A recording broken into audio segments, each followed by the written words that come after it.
खरंच घरातले सगळेजण वाट बघत होते की वाटाणा भात कधी बनवणार. फायनली मी वाटाणे घेऊन आले आणि मस्त असा वाटाणे भात घरी बनवलाय.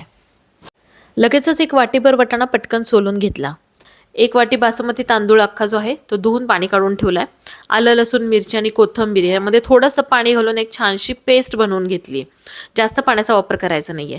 कुकरमध्ये आपण हा भात बनवतोय तर एक चमचाभर तूप घेतलं, त्यामध्ये काजू घेतलेत आणि ते छान तळून बाजूला काढून ठेवतेय.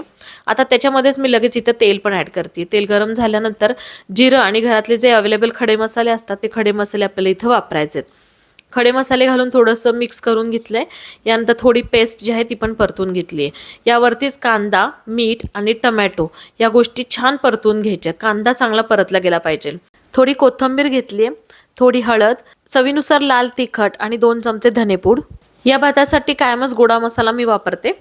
मस्त मसाले परतून झालेत. वाटाणा घेतलाय, तांदूळ इथं काढून घेतलाय आणि काजू पण घेतलेत. मस्त 2 ते 3 मिनिटं हे सगळं असं मध्यम आचेवरती परतून घेतलंय.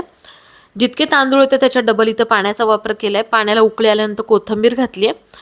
गॅसची फ्लेम मध्यम आचेवर ठेवून आपण एक शिट्टी इथं करून घेऊया.